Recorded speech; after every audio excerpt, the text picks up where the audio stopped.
নীরবতার মাঝে প্রতিধ্বনিত হলো ঘণ্টার শব্দ, আর সেই ঘণ্টাধ্বনির মাধ্যমেই শুরু হয়েছে ২৪ বছর আগে ঘটে যাওয়া ভয়ালো দিনের স্মরণ। ২০০১ সালে ভয়াবহ সন্ত্রাসী হামলার ২৪ বছর পেরিয়ে গেছে। প্রতি বছর 9/11-এর দিনটিকে শ্রদ্ধাভরে স্মরণ করে যুক্তরাষ্ট্র।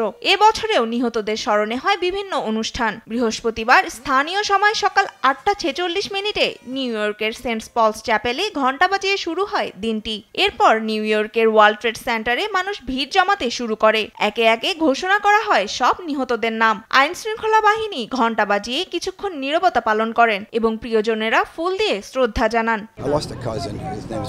আমি এই দিনে আমার ভাইকে হারিয়েছি। প্রতি বছরই এখানে শ্রদ্ধা জানাতে আসি। সেই প্রথম দিন থেকে আমি কখনোই তাকে ভুলতে পারবো না। আমার ছেলে শুধু ২৬ বছরের ছিল। এ হামলা তার প্রাণ নিয়েছে। বিশ্ব থেকে যুদ্ধ বন্ধ হওয়া উচিত। যুদ্ধ কখনোই ভালো কিছু নিয়ে আসে না।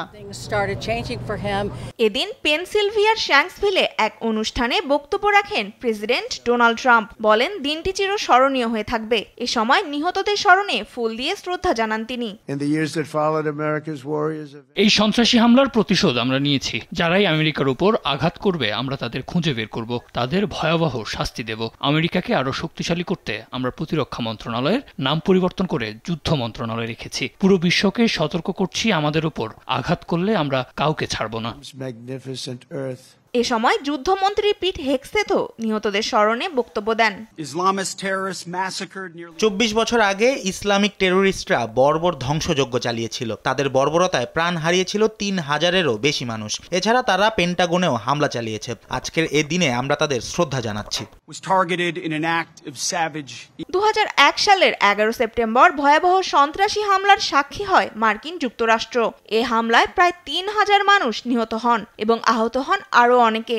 উদ্ধার কাজে গিয়েও নিহত হন ৩০০-রও বেশি উদ্ধার কর্মী। এ দিনটিকে 9/11 নামেই স্মরণ করে যুক্তরাষ্ট্র। তনিমা ইসলাম, নিউজ ডেস্ক, দেশ টিভি।